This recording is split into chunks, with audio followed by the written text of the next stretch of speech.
नमस्कार दोस्तों, इस वीडियो में हम बात करेंगे पंजाब नेशनल बैंक के कार लोन के और एसबीआई के कार लोन के बारे में। दोनों ही बैंकों के कार लोन की स्कीम को हम कंपैरिजन करेंगे और उसके हम डिसाइड करेंगे कि कौन सा हमारे लिए बेस्ट ऑप्शन देता है, हमारे लिए जो best rate of interest offer करता है। तो दोस्तों शुरुआत करते हैं एसबीआई के कार लोन से। सबसे पहले इसके सेलिएंट फीचर देख लेते हैं। इसकी जो रीपेमेंट पीरियड है वो 7 साल चलेगी। जो फाइनेंसिंग है इसकी जो ऑन रोड प्राइस के हो जाती है। ऑन रोड प्राइस में इसमें रजिस्ट्रेशन और इंश्योरेंस को भी इंक्लूड करता है बैंक। इंटरेस्ट जो है डेली रिड्यूसिंग बैलेंस पे ही कैलकुलेट किया जाता है। और जो हमारा लोन मिलता है ये पैसेंजर्स कार के लिए, एमयूबी, मल्टी यूटिलिटी व्हीकल्स और एसयूवी के लिए दिया जाता है। कोई भी जो प्री पेमेंट चार्जेस इसमें नहीं लगते हैं। 2 साल के बाद अगर आपने लोन बंद करना हो तो कोई भी किसी प्रकार के फोर्स क्लोजर चार्जेस नहीं लेंगे। 100% जो है फाइनेंसिंग इसमें ऑन रोड प्राइस की अवेलेबल है। कोई भी एडवांस ईएमआई एसबीआई नहीं लेता है। इसके साथ साथ अगर आप इंश्योरेंस कवर करवाना चाहते हैं अपना, तो लोन का इंश्योरेंस कवर भी एसबीआई लाइफ के थ्रू हो जाता है। एसबीआई जो है फ्लेक्सी पे ऑप्शन भी देता है अब कार लोन में। इसमें जो है 2 ऑप्शंस हैं। फर्स्ट ऑप्शन क्या है कि फर्स्ट के 6 महीने में आप जो आपकी रेगुलर ईएमआई बनेगी उसका 50% देना है। कि मान लो आपकी ईएमआई 10,000 बनेगी तो फर्स्ट के 6 मंथ आप सिर्फ 5,000 ही बैंक को पे करोगे। अगर आपने ये स्कीम लेनी है तो आपका जो लोन टेन्योर है मिनिमम जो है 36 महीने का होना चाहिए। सेकंड ऑप्शन ये है कि शुरू के 6 महीने में आप 50% ईएमआई देंगे, यानी कि 10,000 बनेगी तो शुरू के 6 महीने में आप 5,000 देंगे। उसके बाद नेक्स्ट 6 महीने में 7,500 यानी कि 75% देंगे ईएमआई का।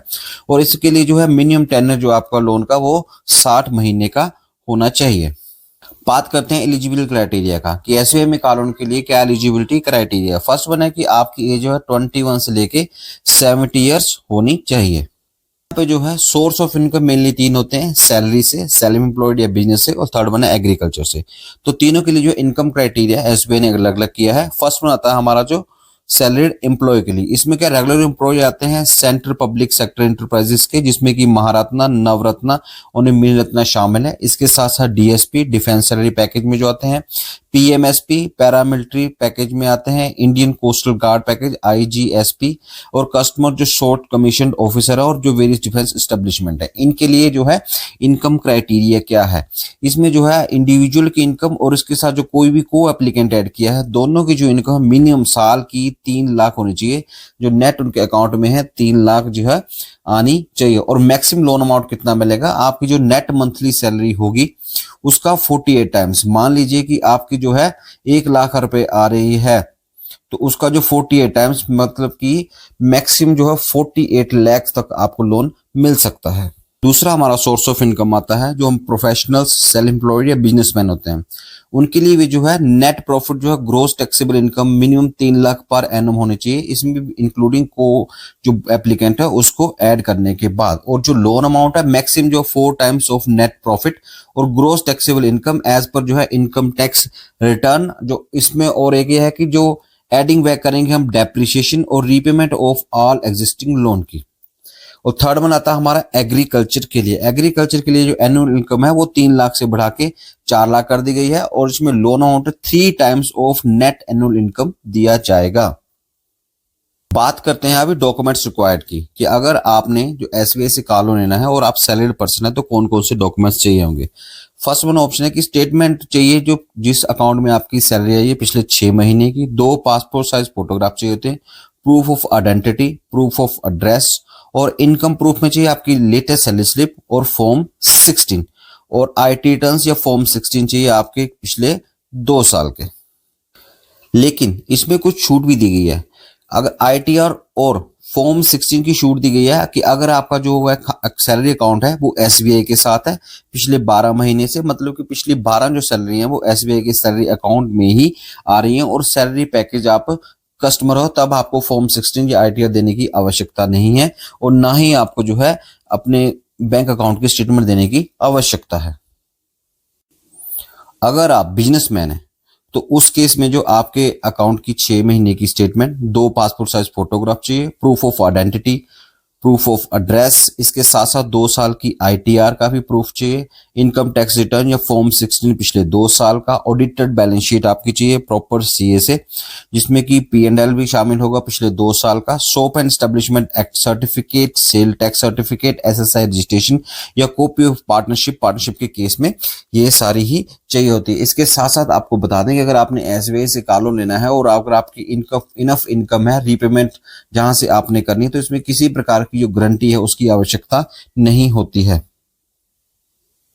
अभी बात करते हैं रेट ऑफ इंटरेस्ट की कि SBI क्या रेट ऑफ इंटरेस्ट चार्ज करता है अपने कस्टमर से। तो SBI जो नॉर्मल कार लोन है उसमें जो रेट ऑफ इंटरेस्ट है 9.20 से शुरू होकर 10.15% चलेगा। लॉयल्टी कार लोन स्कीम में क्या है कि अगर आपने ऑलरेडी SBI से होम लोन ले रखा है, अगर already loyalty car loan scheme में अगर आपने ऑलरेडी SBI से होम लोन ले रखा है तब आप कार लोन ले सकते हैं, तब आपको जो है छूट मिलती है थोड़ा। इसमें जो शुरुआत है रेट ऑफ इंटरेस्ट की 9.15 से 10.10 तक जाती है और जिसमें CIC बेस जो है वही आपको रेट ऑफ इंटरेस्ट लगता है। अगर आप इलेक्ट्रिक कार ले रहे हैं तो उसमें जो है 10 बेसिस पॉइंट की छूट मिलती है, जिसमें कि रेट ऑफ इंटरेस्ट 9.10% से लेकर 10.15% तक दिया जाता है। SBI का CIC सिविल स्कोर के ऊपर जो रेट ऑफ इंटरेस्ट पड़ेगा उसका चार्ट इस प्रकार से, अगर आपका जो सिविल स्कोर है 800 एंड अबव है और 3 से 5 साल तक आपने लोन लेना है तो आपको रेट ऑफ इंटरेस्ट 9.20% पड़ेगा, और अगर 5 साल से ऊपर लोन लेना है 7 साल तक तो 9.30% पड़ेगा। इसके साथ ही अगर आपका सिविल स्कोर 650 से 699 तक है तब आपको जो है 3 से 5 साल का रेट ऑफ इंटरेस्ट 10.05% पड़ेगा, और जो है 5 साल से ज्यादा लेना हो तो 10.15% पड़ेगा। और अगर आपका सिबिल स्कोर 650 से कम है तब आपको SBI में कार लोन नहीं दिया जाएगा। इसके साथ साथ अगर आप न्यू टू क्रेडिट हैं, NTC है आपका, तो जो आपका जो सिविल है वो -1 होगा। उस केस में जो मिनिमम रेट ऑफ इंटरेस्ट है 9.45% पड़ेगा, और इसके साथ साथ NTC स्कोर कैलकुलेट होता है उसके हिसाब से 9.45% से लेके 9.80% के बीच जो आपका रेट ऑफ इंटरेस्ट वेरी कर सकता है। करने वाले हैं पंजाब नेशनल बैंक से कार लोन की स्कीम के बारे में। तो फर्स्ट वन एलिजिबिलिटी में आता है प्राइवेट यूज ओनली। अगर आपने जो है पर्सनल यूज के लिए कार लेनी है तभी PNB से आपको कार लोन मिलेगा। अगर आपने टैक्सी के पर्पज से लेनी है तो उसमें कमर्शियल लोन के लिए अलग से स्कीम होती है। इंडिविजुअल जो ज्वाइंट बोरो जो है आल्सो एलिजिबल है, जिसमें कि पेरेंट, स्पोज, अर्निंग चाइल्ड कोई भी हो सकता है, वो मैरिड हो या अनमैरिड हो। अर्निंग डॉटर इन लॉ की जो है इनकम ऐड की जा सकती है मिनिमम जो है इनकम कैलकुलेट करने के लिए।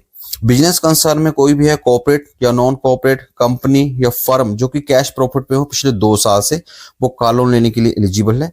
रिम्बर्समेंट में क्या है कि अगर आपने ऑलरेडी कार लोन ले रखा है अपने पैसे से और उसके बाद रिम्बर्स करवाना चाहते हैं तो वो फैसिलिटी भी है जो PNB में अवेलेबल है। एग्जिस्टिंग कस्टमर जो है जिनका जो सेटिस्फैक्टरी ट्रैक रिकॉर्ड है, अच्छा ट्रैक रिकॉर्ड चला है, वो भी जो PNB से कार लोन लेने के लिए एलिजिबल है। अगर आपने रिम्बर्समेंट करानी है उस केस में जो आपका इनवॉइस है 3 महीने से पुराना नहीं होना चाहिए। मतलब कि अगर आपने कार ली है तो अभी 3 महीने से कम समय हुआ है और अभी आप चाहते हैं कि इसके अगेंस्ट लोन लेना है, मैंने गलती कर दी कैश से लेने की या आपको कैश की जरूरत है, तो आप जो है उसके अगेंस्ट भी लोन ले सकते हैं। PNB से कार लोन की अभी बात करेंगे हम इनकम क्राइटेरिया की, मिनिमम कितनी इनकम होनी चाहिए तभी आपको कार लोन मिलेगा। अगर आपकी कोई भी सैलरी, पेंशन या इनकम आती हो, मिनिमम 25,000 जो है नेट आपके अकाउंट में पर मंथ आने चाहिए और साल का हो जाता है 3 लाख रुपए। और इनकम के लिए अगर आपकी इनकम कम हो रही है, किस किस की इनकम आप जात में ऐड कर सकते हैं, उनमें पेरेंट्स, स्पोज, अर्निंग चाइल्ड भी है, वो भी ऐड किया जा सकता है, वो एलिजिबल होता है। और सिर्फ एक ही पर्सन को ऐड किया जाता है, एक से ज्यादा पर्सन को जो है आपको ओवरऑल ऐड नहीं कर सकते हैं। अगर जो है आप 110% जो है लिक्विड सिक्योरिटी देना चाहते हैं, मतलब आप 10 लाख का लोन ले रहे हैं और 11 लाख की FD रख रहे हैं, उसके अगेंस्ट टर्म डिपॉजिट रख रहे हैं, FD रख रहे हैं, तब जो है मिनिमम जो मंथली इनकम का क्राइटेरिया बैंक ने खत्म कर दिया है। इन केस जो है एग्रीकल्चर एक्टिविटीज में है, एग्रीकल्चरिस्ट है, तो जो नेट इनकम है जो सैंक्शन अथॉरिटी जो है उसकी लैंड होल्डिंग और क्रॉपिंग पैटर्न और यील्ड के हिसाब से डिसाइड करेगी कि उसकी एलिजिबिलिटी बनती है या नहीं बनती है। अभी देखते हैं क्वांटम ऑफ फाइनेंस कि मैक्सिमम जो है PNB से कार लोन लेना हो तो कितना आपको लोन मिल सकता है। इंडिविजुअल और प्रोप्राइटरशिप कंसर्न के केस में 25 टाइम्स ग्रोस मंथली इनकम या पेंशन जो भी आती है वो मिल सकता है, लेकिन मैक्सिमम जो है आपका 1 करोड़ तक ही आपको लोन मिल सकता है। जबकि SBI के केस में 48 टाइम्स था नेट जो मंथली इनकम का। तो ये दोनों में डिफरेंस है। दूसरा बिजनेस कंसर्न के केस में, बिजनेस कंसर्न के केस में कॉर्पोरेट नॉन कॉर्पोरेट इसमें जो है मैक्सिमम जो सीलिंग लिमिट नहीं दी गई है, जबकि एसबीआई के केस में ये है 4 times of net annual income. बात करते हैं मार्जिन की। मार्जिन मतलब कार लोन अगर आप 10 लाख का लोन ले रहे हैं तो कितना जो प्रतिशत मार्जिन है, 10 लाख की गाड़ी है तो आपको जेब से डालना पड़ेगा। अगर जो है 15% नॉर्मल केस में 15% जो है ऑन रोड प्राइस का जो आपको है अपनी पॉकेट से बेयर करना पड़ता है। मान लो टोटल जो है 10 लाख रुपए का खर्चा आ रहा है आपकी पूरी गाड़ी का, ex showroom plus insurance plus tax, तब जो है आपको कम से कम 1.5 लाख अपनी जेब से डालना पड़ेगा और बाकी जो है बैंक आपको फाइनेंस कर देगा। लेकिन अगर जो है टाई अप अरेंजमेंट में है, जो कंपनी है, मान लो आप मारुति का ले रहे हैं, हुंडई का ले रहे हैं, किसी कंपनी ले रहे हैं, उसका पीएनबी के साथ टाई अप है, तब जो आपको 10% जो है मार्जिन भी देना पड़ सकता है। वो एक्स शोरूम के ऊपर डिपेंड करेगा और डिपेंड करेगा कि उसका जो है पीएनबी के साथ टाई अप है या नहीं है। अगर आप यूज्ड व्हीकल लेते हो उसमें आपको मिनिमम 25% मार्जिन देना पड़ेगा और रिम्बर्समेंट के केस में भी मिनिमम जो है 25% जो है ऑन रोड प्राइस का मार्जिन देना पड़ता है। बात करते हैं सिक्योरिटी की। कार लोन में गारंटी या सिक्योरिटी के दिन अगर जो है थर्ड पार्टी गारंटी या कोलैटरल सिक्योरिटी इन कंडीशंस के ऊपर, अगर जो आपकी है ग्रोस मंथली सैलरी 50,000 से कम है तो आपको जो है एक गारंटर देना पड़ेगा और उसकी इतनी इनकम होनी चाहिए कि बाय चांस कुछ डिफॉल्ट हो तो उसकी इतनी कैपेबिलिटी हो कि वो लोन पे कर सके, ये बैंक देखेगा। बाकी अगर आपकी जो ग्रोस मंथली इनकम 50,000 से ज्यादा है तब आपको किसी प्रकार की गारंटी देने की आवश्यकता नहीं है। गाड़ी की हाइपोथिकेशन ही इनफ है और एसबीआई की एलिजिबिलिटी बनती है तो सिर्फ गाड़ी की हाइपोथिकेशन ही ली जाती है, उसमें किसी भी जो थर्ड पार्टी गारंटी या कोलैटरल सिक्योरिटी का प्रावधान नहीं है। बात करेंगे रीपेमेंट की। मैक्सिमम कितना है? अगर आप कोई भी नई गाड़ी ले रहे हैं तो मैक्सिमम 84 ईएमआई यानी कि 7 साल तक, ये दोनों ही बैंक्स का सेम रहेगा। अगर ओल्ड व्हीकल लेते हैं तो इसमें 60 महीने का पीएनबी में जो है प्रावधान दिया जाता है। पीएनबी में साथ साथ एक होती है कि रीपेमेंट इंश्योर करनी है कि 70 ईयर्स की एज तक जो सैलरीड पर्सन है 70 साल की एज तक वो उसको कंप्लीट करना पड़ेगा अगर वो विद पेंशन है। अगर उसकी पेंशन नहीं आनी है तो उसको जो है कार लोन 65 ईयर एज तक ही बंद करना पड़ेगा, जबकि एसबीआई में 70 साल की एज तक कार लोन चलता है।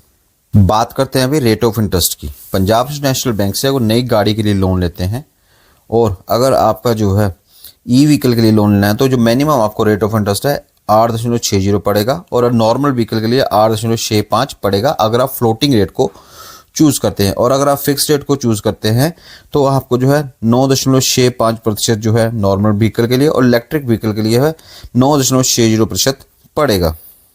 आपसे आपको क्या रेट ऑफ इंटरेस्ट पड़ेगा? अगर आपका सिविल स्कोर 750 से ऊपर है और आप फ्लोटिंग रेट चूज कर रहे हो और नॉर्मल गाड़ी लेनी है तो आपको 8.65% और इलेक्ट्रिक व्हीकल के लिए 8.60% और फिक्स्ड के केस में आपको 9.65% और फिक्स्ड के केस में ई व्हीकल ले रहे तो 9.60% पड़ेगा। और 700 से 749 का सिविल स्कोर है तो आपको जो 9.10% पड़ेगा फ्लोटिंग के केस में और फिक्स्ड केस में पड़ेगा 10.10%। और अगर आपका सिविल स्कोर 680 से 700 के बीच में है तो आपको जो फ्लोटिंग में पड़ेगा 9.45% और फिक्स्ड के केस में पड़ेगा 10.45%। दोस्तों ये थी दोनों बैंकों के कार लोन की स्कीम्स। आशा है आपको वीडियो पसंद आई होगी। अगर वीडियो पसंद आई है तो लाइक करें, शेयर करें, सब्सक्राइब करें। मिलते हैं अगले वीडियो में, तब तक के लिए जय हिंद।